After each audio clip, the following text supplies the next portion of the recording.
You are listening to Season 4 of Future Ecologies. Well, I'll just get started then. I'm Adam. Mendel. In the last episode, we discussed the NAM, shorthand for The North American Model of Wildlife Conservation. And the NAM is... a set of principles that guide policy in wildlife conservation in North America, specifically the US and Canada, a way that we think about and allocate wilderness and wildlife, mostly for the benefit of hunters. Yeah, consumptive users. Consumptive users. Yeah, and so I would say it's a sort of historical accounting and also a proposal for wildlife conservation in North America. Yeah. And can you remember any of the principles? Oh, God. Do I have to do them in order? No. Okay. I mean, the general gist of it is that wildlife shouldn't be commodified and that the state should have control over how it is managed. So taking it out of the hands of the free market and putting it in the hands of the state in order to make sure that populations are managed, access is managed, and perverse financial incentives don't cause humans to crash wildlife populations. Is that more or less it? I think it's a really good recapitulation. Thank you. And then there's a couple other bits, right? Which are that wildlife are international resources. Right. And that science. Capital S science is the way that we make these decisions, not business interests, not spirituality, not anything else. That's right. And that ideally this system is democratically available to all citizens of good standing in North America, that we can all access wildlife as a resource. Right. Resource being the key word. And commonly held. A public trust resource. So we discussed some critiques of this model in the last episode from the perspective of its shortcomings around large carnivore conservation, also its lack of inclusivity, both socially and financially. Right. We also discussed some of its successes, including the billions of dollars raised for wildlife conservation by institutions associated with the model, and the recovery of many formerly rare species that are now common. Specifically ones that we like to eat. Specifically ones that we like to eat. The fact that wildlife conservation could intrude upon the religious, political, and economic forces that gave rise to the United States of America remains for me a small miracle that the model, in quotation marks, helped give rise to. You remember Shane Mahoney, right? Yes. He literally co-wrote the book on the model, and he's been a proponent for over 2 decades now, going back to when Dr. Valerius Geist first articulated the principles.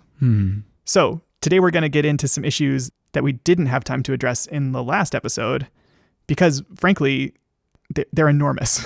They're big issues.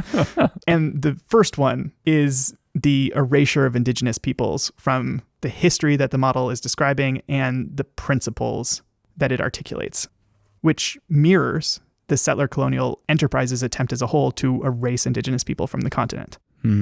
It's part and parcel. What can you say about this history?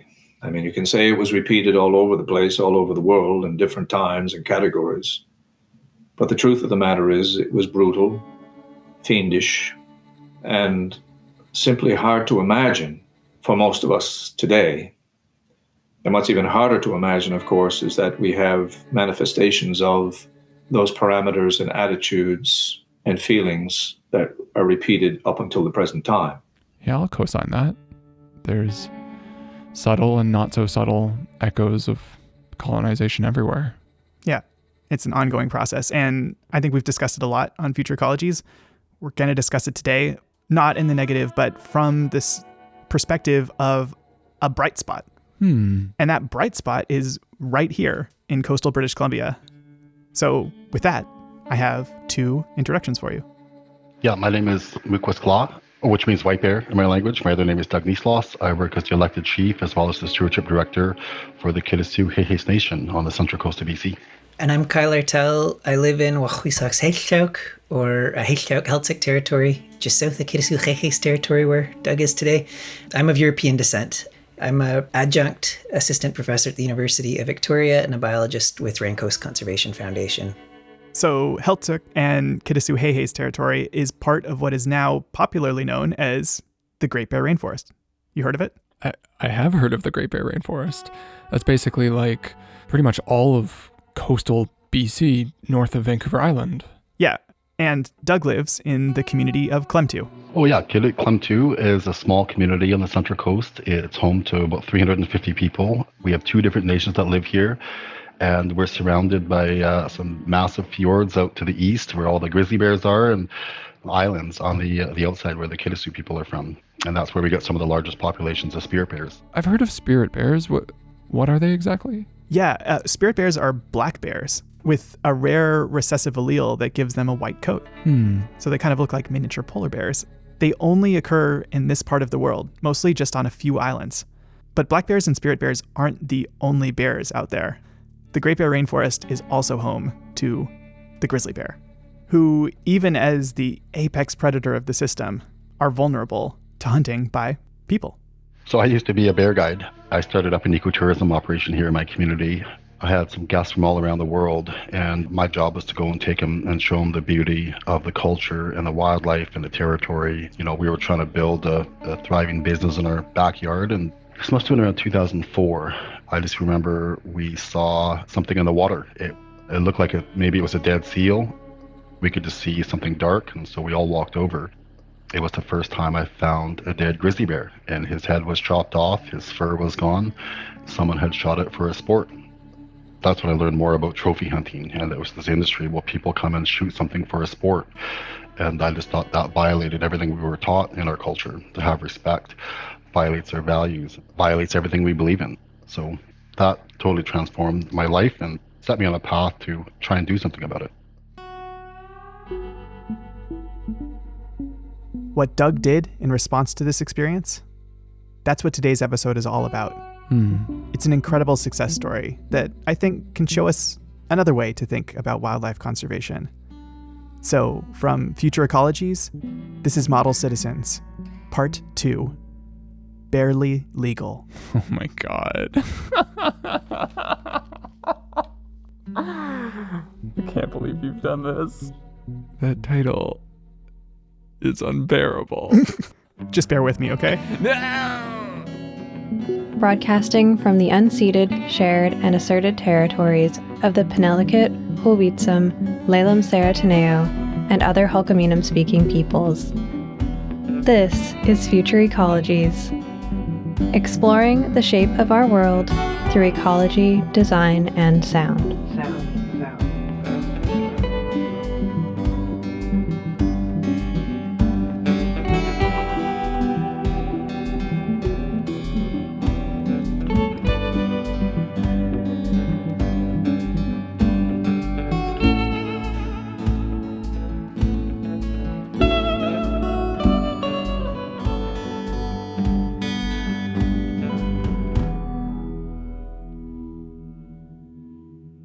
All right. So last episode, we were back in the late 1800s. This episode, we are back in the early 2000s. We have this regulated trophy hunt of grizzly bears in British Columbia at the time. By and large, it seems like this is something that the NAM does accommodate and support. But for Doug, something about all of this felt wrong.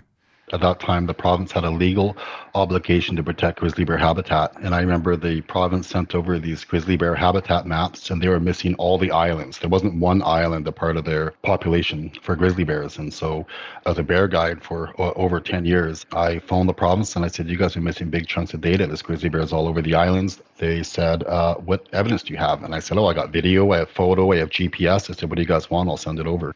They said, Doug, some people don't know the difference between a grizzly bear and a black bear. Well, I've been working with bears for, at that point, probably 15 years. Because I used to be a creek walker for salmon as well.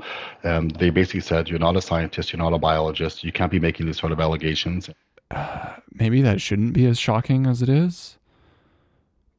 But it is. Yeah, we're kind of already seeing where Principle 6 of the NAM, which is that science should direct wildlife management. It's whose science? Right. It can be weaponized to discredit local and indigenous knowledge.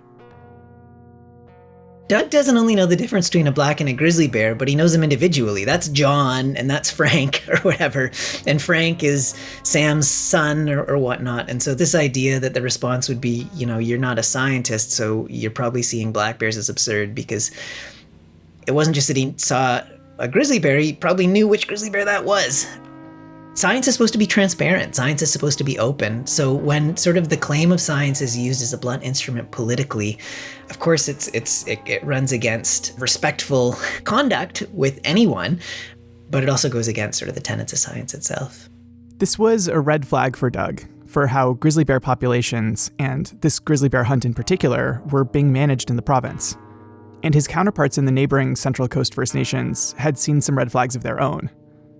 So, in 2012, the Kitasoo-Hehes, Heiltsuk, Wiikinuit, and Nujulk nations came together to issue a collective ban on grizzly bear hunting in their territories. We launched a press release and we said trophy hunting is banned based on Indigenous law. Don't waste your money coming here to hunt, because we'll do something about it. We'll see you on the water.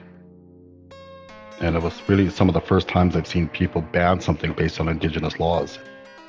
In so doing, they immediately run afoul of several principles of the North American model, especially those that stipulate that the capital S state, in this case the Canadian state, has the authority over managing and allocating wildlife. And of course, they run afoul of the state's interpretation of its own authority. It ruffled a lot of feathers. We had death threats. People were very upset about it. And some people were even confused about it. Some people said the Indians just want the money for themselves. We're trying to explain to people it wasn't about Indigenous or non-Indigenous. It was about how we treat wildlife. It was about bears. So when we launched our ban on the bear hunt, we had a response from the province, and they said First Nations don't have the authority to issue such a ban. Of course, on the First Nations side, we think we do. We've always had a stewardship responsibility to take care of our territory, to take care of wildlife. The province came out with their predictable response. They said the hunt is based on sound science. They can take a certain percentage of the population without affecting the overall population, even though they don't do any research. And so, to address this issue, Doug and the Kitasoo-Hehes, along with the other member nations of the newly formed Central Coast Bear Working Group, started working with Kyle and other scientists, with the support of Raincoast and the David Suzuki Foundation, to really dig into the science that the province was using to justify the grizzly bear hunt. The province had long maintained, say what you will about the ethics of the hunt, it's based in science. It's based in science. And so we took a look at the science underpinning the hunt. And what we found pretty quickly when we were examining how the hunt was administered is that there was quite a bit of uncertainty. So, for example, it isn't known with high certainty how many bears there even are here or anywhere in the province. It isn't known how many bears are poached. It's known that there's a high poaching rate, but it's not known exactly how much that is. And it isn't known how fast populations grow, which is a really important thing to know when you're figuring out how many you can sustainably hunt from any population without causing the population to decline.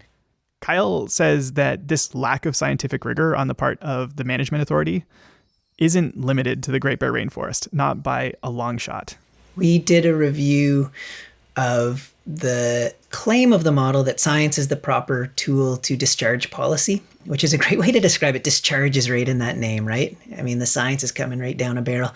But anyways, we were looking across all states and provinces in Canada and the US to look for some of what you might expect to see in management that's truly science-based. So just looking at that particular tenet, and found that by and large, things that you might expect, such as clear objectives, such as transparency in what you're doing, and evidence, whether you're using evidence, we looked to see whether these particular attributes were evident from hunt management plans. And we looked at over 1,000 hunt management plans from across these jurisdictions and found that, again, by and large, these were lacking. In fact, in most cases, most of the criteria we were looking for were lacking. So coming back to the Great Bear Rainforest, Kyle and Doug and their team released their findings. So the take-home message to that was basically there's a lot of risk currently to hunted bears because of uncertainty in population sizes, poaching rates, and growth rates. But what we found, though, is you could set quotas that take into account all of those uncertainties and protect against overharvest. Which, according to their research, would require the reduction of the existing grizzly bear quotas by 83%. And a full third of the province, you could not have any hunt at all. The uncertainty was just too high to have any certainty you weren't killing too many bears. So that assessment came out in 2013. And the province actually responded by increasing quotas, not decreasing them. What? And then they said the trophy hunt was based on economics. Trophy hunting is an important part of British Columbia's economy, and they were trying to say it was worth $350 million to the province of British Columbia. That was all animals. That was every animal. So we asked them, well, what are bears worth in the Great Bear Rainforest? And they couldn't tell us that. So it's based on economics, but we have no idea what those economics actually are. I think the province was saying the science is good and there's economic benefits. And, Kyle and Doug and their team had discredited that first argument, and now they moved on to the second argument.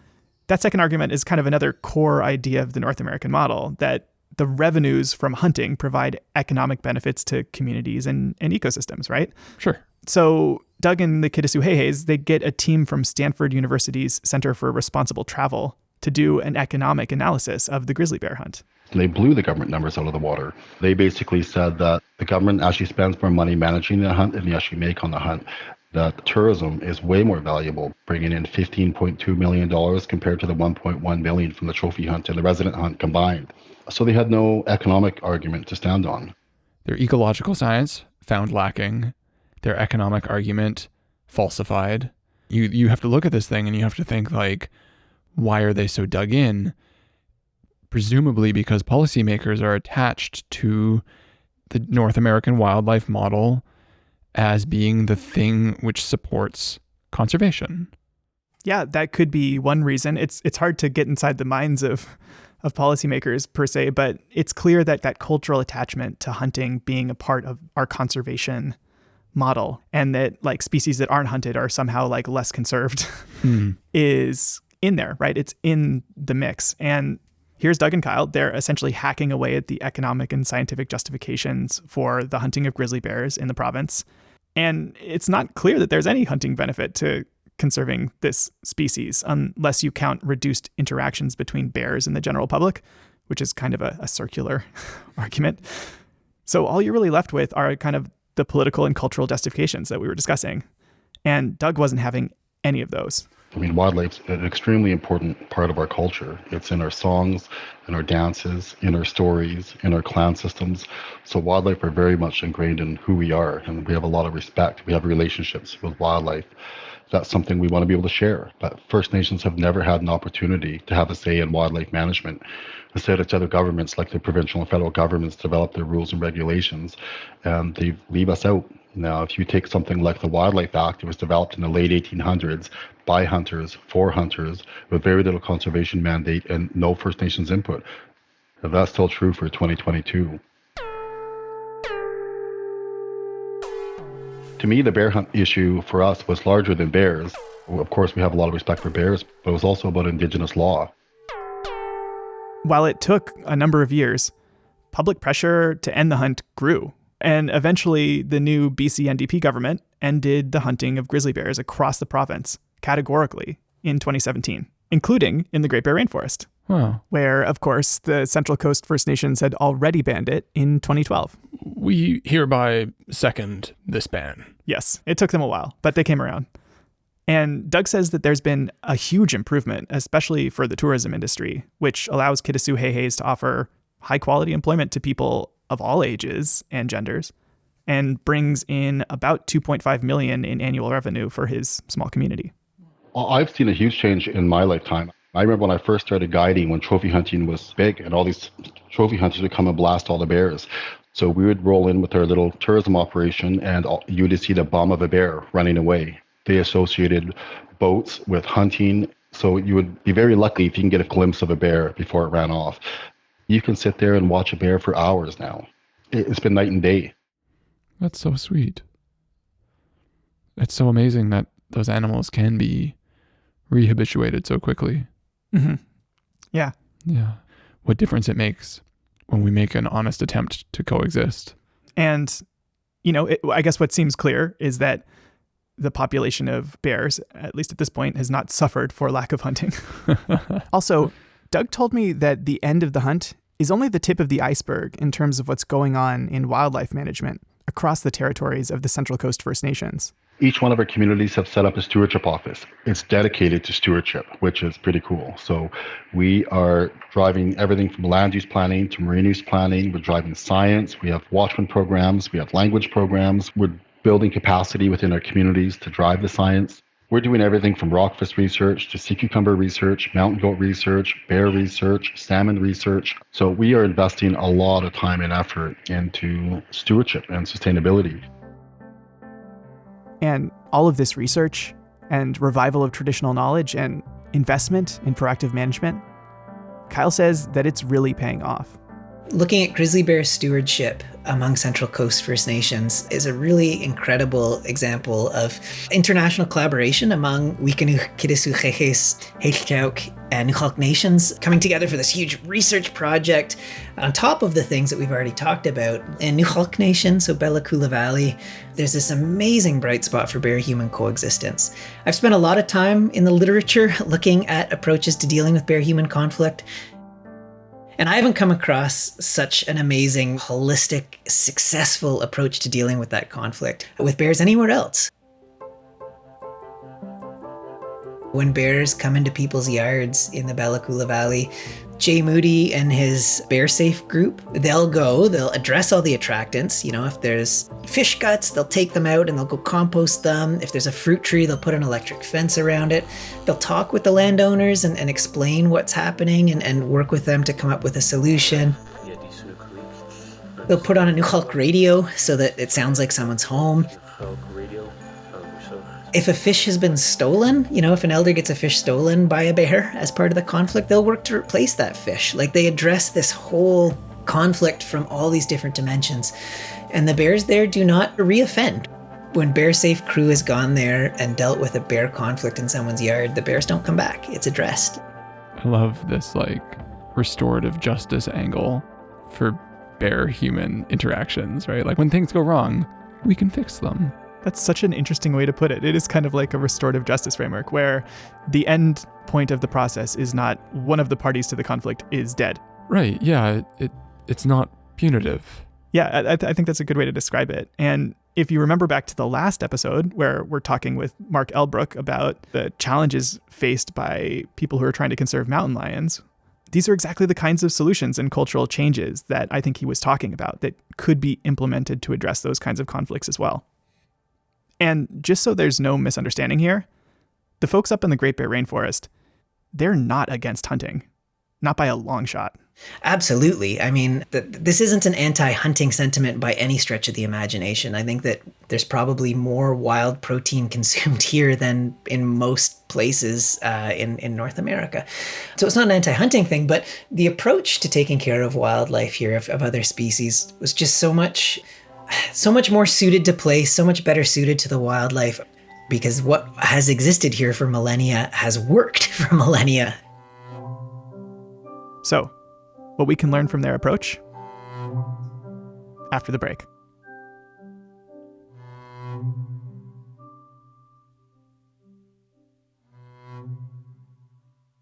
Hey folks, I want to level with you.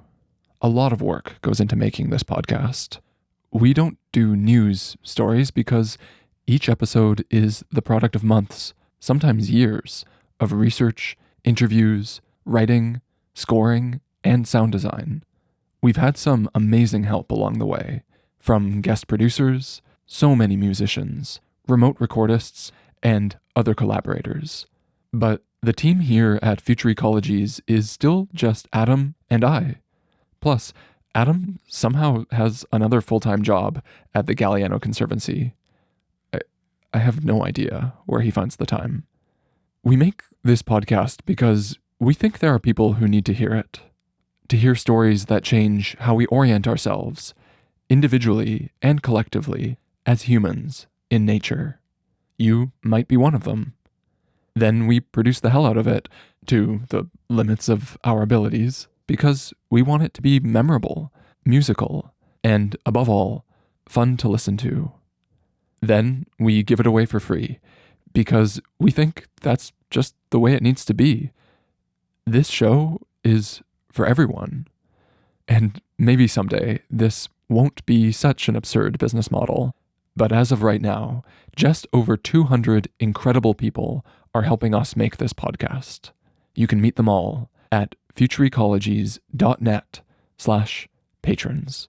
Our patrons get a whole other podcast feed for early episode releases and other bonus audio, like extended interviews, behind-the-scenes live AMAs, and a little pile of mini episodes on mushrooms and seaweeds, plus stickers, patches, and a Discord server where we hang out, share stuff, and get to know each other. So let me ask you this. Is this episode worth $1 to you? Be honest. You listened this far, and you heard it for free. But would you pay $1 so that someone else could hear it too? If 50%, just half, of everyone listening said yes, not only would we completely stave off the precarity of an indie media existence, but we could hire a third producer full-time, meaning more, better, future ecologies for all. So, if you like what we're up to, please support it. You can do so for as little as $1 a month. Just go to futureecologies.net/patrons. Okay, back to the show. And we are back. We're back. Yep. I'm Adam, Mendel. and this is Future Ecologies, where we do the bare minimum to keep you informed about what's going on in the more than human world. That's enough. That is the bare maximum of puns. Today, we're learning from folks up in the Great Bear Rainforest about new approaches to managing wildlife resources. Resources in air quotes. Yeah, to decolonize some of that language that I think, we might associate with the North American model. How about how to better reestablish relationships with our more than human kin? Mm-hmm. Anyway, two different ways of saying the same thing.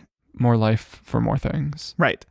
Kyle and Doug and their colleagues have actually written up their own set of 7 principles for how to do this. It's set up in sort of opposition to the NAM, but Kyle says it's not meant to be a prescriptive model. What we are not doing here is dictating how communities should interact with wildlife or how Indigenous nations should interact with wildlife. Folks are going to know what's best for their own communities, what's best for their own nations. And there's governance systems that have existed for millennia that are quite well adapted to governing their ecosystem. So where this model comes in is more giving tenets of how decolonial governance contrasts to the more colonial models, such as the North American model. And it also provides guidance on those wishing to support decolonized management. And why, you might ask? Why? Is it specifically a decolonial model? Why is it specifically a decolonial model? You're so well behaved. I think one of the problems with the North American model is that it does seek to dictate a one-size-fits-all approach to interacting with wildlife that is centralized and led by the state, whether that's a province in Canada or a state in the States. Sovereignty, rights and title, the jurisdiction of communities and nations is completely inseparable from conservation writ large. So you can't even talk about conservation or stewardship or land use without addressing whose land is it in the first place. In Canada and across North America, right, all of these states and provinces have been imposed on top of Indigenous territories. Well put. And so the fundamental argument is that the NAM, by virtue of its erasure of Indigenous peoples, basically disqualifies itself. It can't be amended.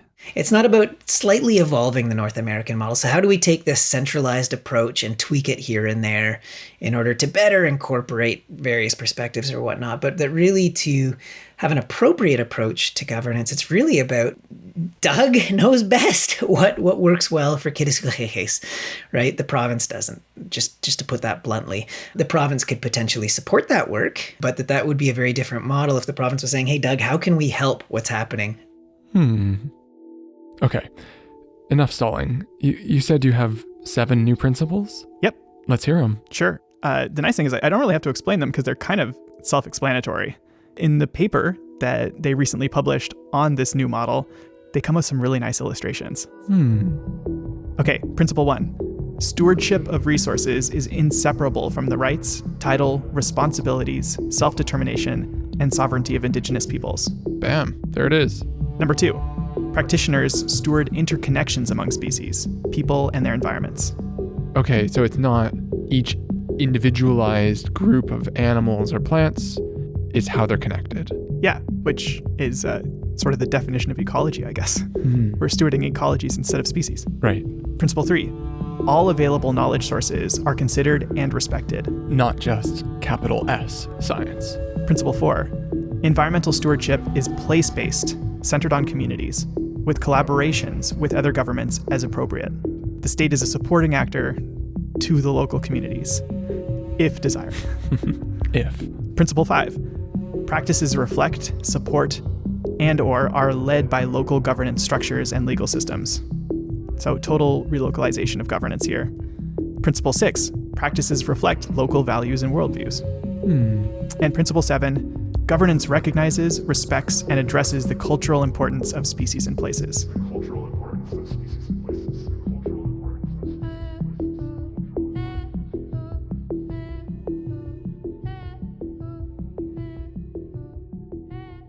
So what's your reaction to these principles in comparison to the 7 principles of the NAM?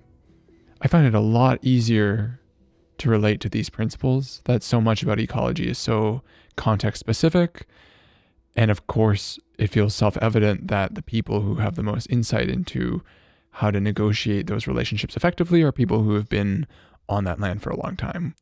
Maybe it's not up to us to imbue that authority, but we can at least acknowledge it, and we can ask the state to acknowledge it as well, right? Yeah, and Kyle actually speaks directly to that in talking about this model that they've proposed here, right? It puts a lot of emphasis on local self-determination. I guess the devil's advocate argument would be if you totally give control over to local communities, that could result in really bad outcomes for wildlife in some places, right?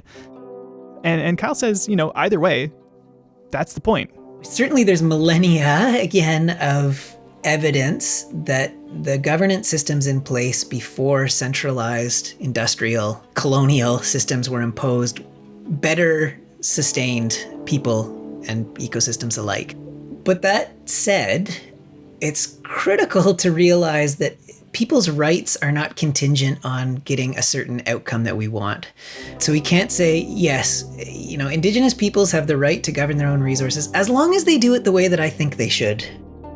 Eco-colonialism is the term that's given for that when you have conservation groups that are happy to support Indigenous sovereignty and Indigenous rights as long as nations make decisions that these outside people think are appropriate. So we try to make very clear this isn't an ends to a means. It's not, okay, support Indigenous authority and Indigenous sovereignty rights, title, because you'll get more hectares of land protected. That's a really damaging viewpoint, right? That Indigenous rights, title, human rights are pre-existing and stand alone. And the requirement to uphold those rights is not contingent on anything else. It's such an important point. If your allyship and your support for Indigenous sovereignty is conditional on the outcome that you want or the cause that you personally support, it's not really about Indigenous sovereignty. You're just treating that as a vehicle to get what you want. Yeah, I think Kyle makes that point. And I think it emphasizes that we have a lot of evidence that Indigenous knowledge has been extremely successful, much more so than I think anyone could make an argument for the more recent and short-lived models that we have today. Right. So obviously, to these two settlers with this podcast, this seems like an important foundation for moving forward. But that perspective might be hard to swallow, especially for some non-Indigenous communities that have lived off the land for generations, or for some conservation groups who are deeply invested in the democracy of consumptive users. How that is generally interpreted on the ground is that all British Columbians have access to all British Columbian wildlife. And that, of course, erases Indigenous sovereignty of their own territories. So, democracy of hunting? Maybe, but then again, maybe not. Under the decolonial approach, it would depend on the local community. I don't know. It's ridiculous to me to think that I have the same claim to hunt an elk in the Peace as someone who lives up there. Yeah, but I've spent some time scrolling through hunting forums. It's clear that many non-Indigenous hunters think that Indigenous people already get privileged access to wildlife, and that's against the principles of the NAM. Ideally, everybody should be equal in the North American model universe. It's true that in many jurisdictions there are regulations that Indigenous peoples are exempted from, but the big picture, as we discussed in the last episode, is that what we know about the depletion of wildlife populations across North America is that came largely from the result of market commodification of wild animals in settler colonial society. Right. And this depletion, we kind of hinted at that in the last episode, but it had catastrophic effects on Indigenous lifeways and economies. Well documented. Those lifeways and economies were based in large part on wild animals. Meanwhile, Indigenous people are left out of the conservation movement, and as hunting and fishing become more regulated, their traditional harvesting activities on the land were often criminalized. You know, from Doug's perspective, his community is just fighting for a small piece of what used to be the lifeblood of his nation. Now, to give you an example, I've been working on 8 years on a crab file. There was 56 crab bays in my territory, and the commercial and the recreational industry had access to 100% of it. So my community is trying to say, well, listen, by the time our small boats can get out there, there's nothing left, because the commercial guys will come in and set their 400 traps, let them soak for 18 days. The recreational guys, which no one keeps a tab on, so there could be 50 boats or there could be 1,500 boats. So by the time we get out there, there's no crab. We've had to prove that there's no crab, spending hundreds of thousands of dollars on research. And I remember one of the comments from one of the industry folks, they said, if the First Nations get one crab area, we're going to protest. I thought, wow, we're sitting here trying to fight for a few little bays for ourselves to feed our community, to make sure that people have food here. That isn't an idle threat, right? You might remember a recent example of this kind of conflict in 2020, around the lobster fishery in Mi'kmaq territory, Nova Scotia. In that case, non-Indigenous lobster fishers and community members reacted threateningly, and in some cases violently, to a First Nation launching a small, sustainable, off-season fishery.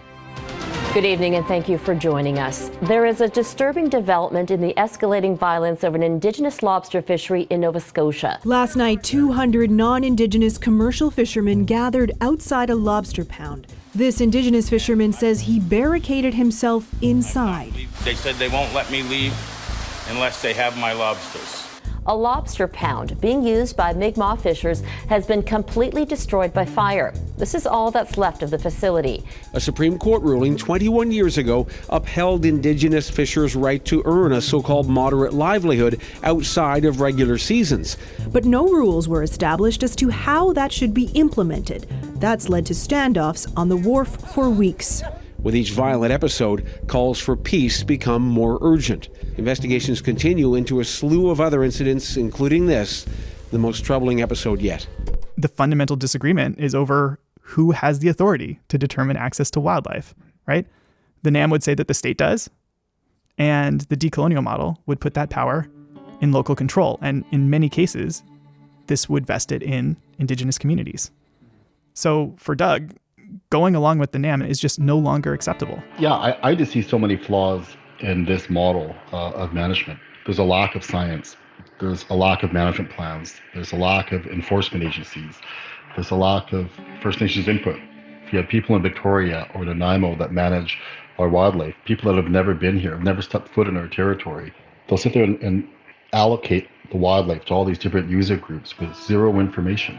This is one of the essential things that has led to revolution in the past, right? This idea that the people making decisions about how you live your life have no point of contact with that. There's no representation within your community. There's no power invested in those places. It's all exported. If that's threatening your ability to eat, that's like a critical issue, and nothing else really matters. And that's come to a head before. I wonder if we can negotiate that more gently. Well, I mean, that's why we have this decolonial model that Kyle and Doug and their colleagues have articulated that basically says, the North American model, we need to completely throw this out. Maybe it worked for some species and for some people for some amount of time, but it's no longer an appropriate or acceptable way to manage our relationships with the more than human world, and probably never was. And reading this, I can see that influence of, living in a small rural community and what that kind of intimate relationship with nature does to you, does to a culture. And you know who else grew up in a small rural community? Who? Shane Mahoney. He grew up in rural Newfoundland. I know what rural people come to know about things. I saw it. I grew up with it. And that was over generations going back 300 or 400 years. And this perspective gives him a lot of respect for local and traditional knowledge. It's easy for me to imagine, as a result of my experience, what 6,000 years of knowledge means, or 12,000 years of knowledge, or 15,000 years of knowledge. That perspective also means that he, too, would like to see local communities have more say over how wildlife is managed. I would love to see local, rural Newfoundland communities have more say over resources. I argued when I was in government that we ought to give isolated communities in particular land to manage for food production, because we know how to grow snowshoe here and we know how to grow moose. What are snowshoe and moose? Like moose the animal? We can grow moose? Cool. What's snowshoe? Snowshoe hares. Oh. They're weed species. We can grow them. We can create explosions in them. So I've long been in favor of giving local people more say. And if it sounds like Shane is hungry, it's because he is, in a way. He feels strongly that food can be at the center of resolving some of these disagreements among like-minded people. And in some ways, I think it's actually a bit of a departure from the NAM, because the North American model is based on this system of regulated, fair chase, and sportsman-like hunting. This form of hunting has more or less eliminated market hunting, but it also marginalized subsistence hunting and the economies of indigenous and rural people. If you look at the NAM from the perspective of somebody hunting for food to feed their family or community, then why in the hell would you care about sportsmanship or fair chase? You're just trying to eat. And the Teddy Roosevelts of the world are telling you that, you're doing it wrong. And by the way, they think that they deserve the same access to your food sources as you do for their sport.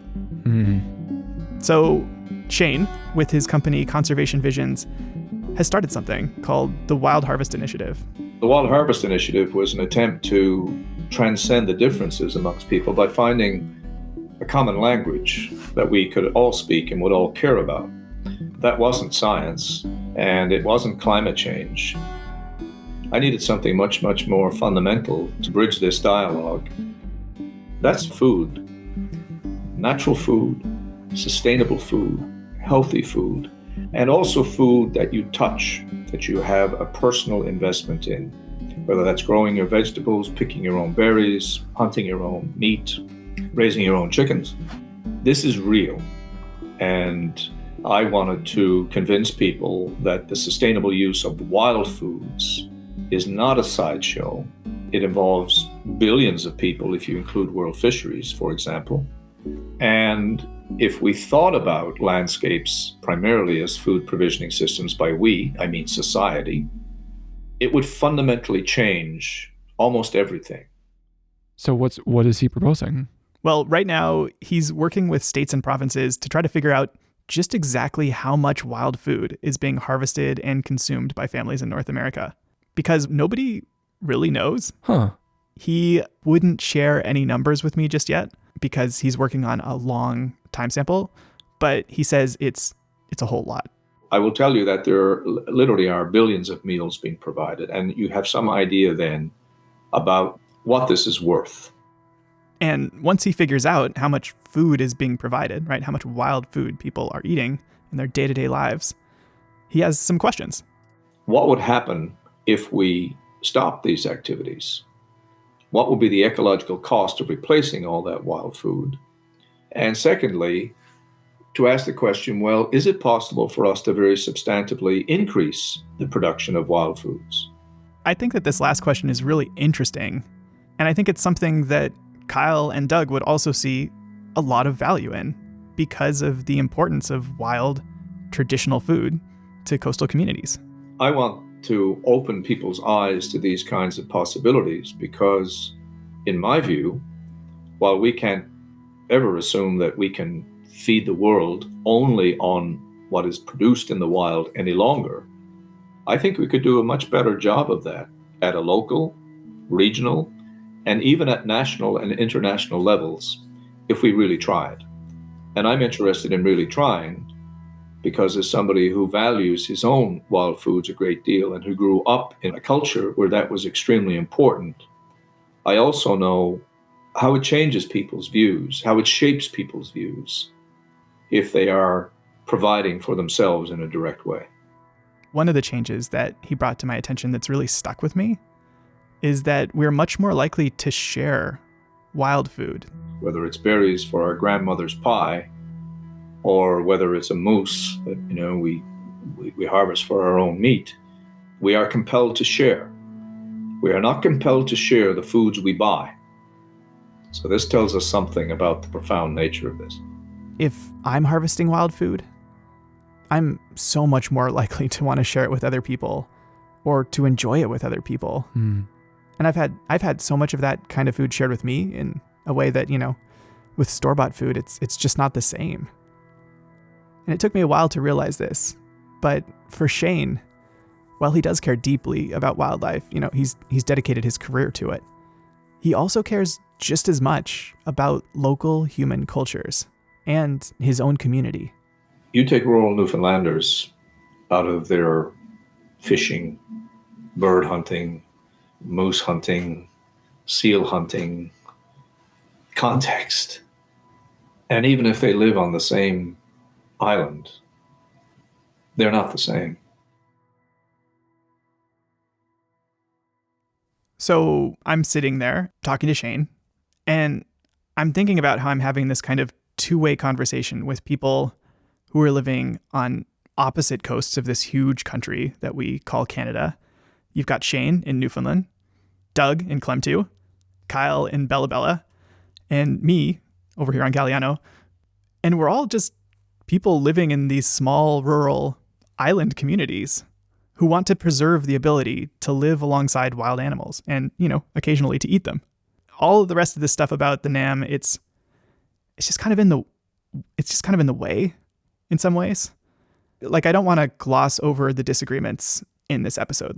If you put all of the folks we've interviewed in a room together, I'm certain that there would be some disagreements and certainly different approaches. Some of those differences might be truly substantial or even foundational. Some of them might be just in terms of the way things are articulated, which audience they're speaking to. I don't want to gloss over those disagreements. But everyone we've spoken to here loves and values the more than human world and wants a place for human beings within it. And so what I'm going to do for the end of this episode is just to cede the floor to these three people and give them the closing thoughts, because I think you've heard enough of mine. Works for me. Sometimes in wildlife research, it becomes a real bean counting exercise. How many animals are there on the landscape? How fast is the population growing? How fast is it shrinking? And this is an important dimension for sure. But I think that sometimes when we only look at populations as numbers on an Excel spreadsheet, we kind of lose perspective of the fact that these are actually individuals on the landscape that are family units that have lives. When we think about things like the North American model, or when we think about conservation in general, that we recognize that is one story, but there's thousands out there, and there's very different ways of looking at things. There's very different ways of governing things. And I think that the more that we can recognize that, and the more that we can support and uphold people on the ground who have these much deeper relationships with places and with species, and who have the right to govern their own lands and territories, I think the benefits will be for all. So I've long been in favor of giving local people more say, but there is an inherent challenge, and it is true everywhere.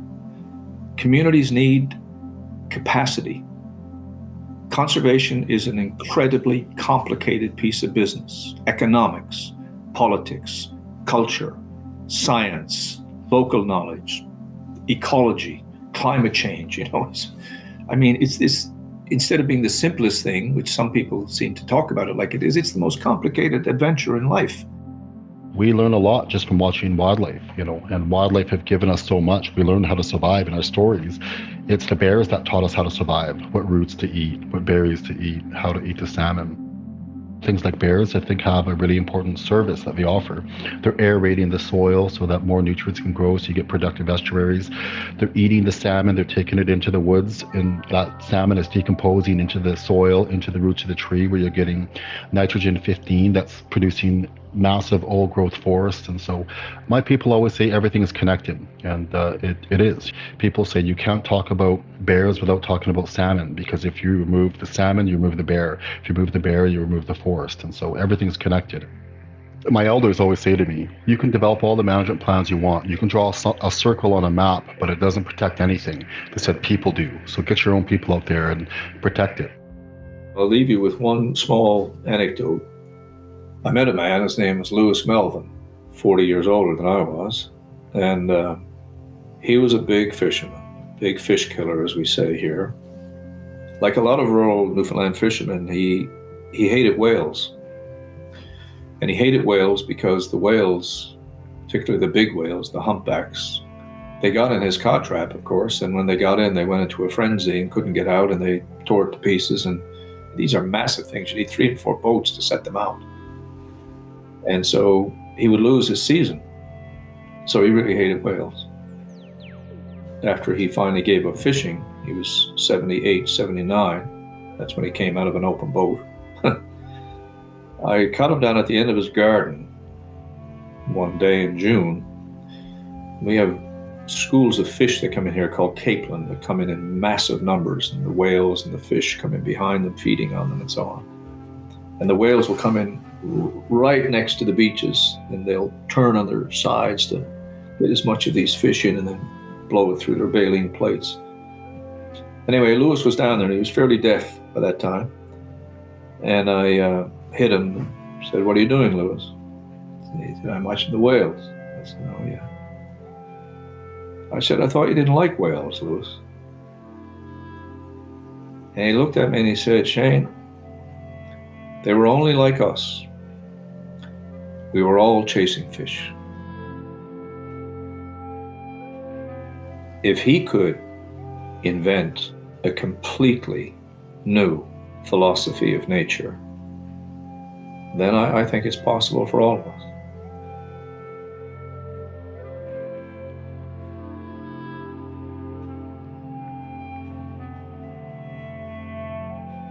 A quick note at the end of this episode.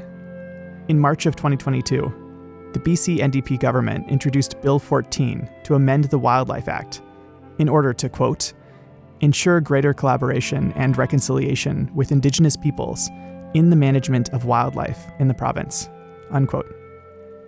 It remains to be seen how this amendment impacts the dynamics we discussed in this episode, and we'll be watching. Future Ecologies is an independent production made possible by our supporters on Patreon.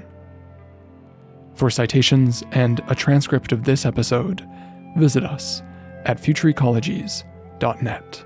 This episode was produced by myself, Adam Huggins, and me, Mendel Skolsky. It features the voices of Shane Mahoney, Douglas Nieslas, and Kyle Artell. And music by Thumbug, Museum of No Art, Troll Dolly, and Sunfish, Moon, Light. Special thanks to Mark Elbrook, New Hulk Radio, Amanda Hull, Brody Guy, Kyle Artell, Chris Dermont, and to the Sitka Foundation for supporting our 4th season. Thank you. We're also on Twitter, Facebook, and Instagram. The handle is always Future Ecologies. Okay, that's it for this one. You'll be hearing from us again soon.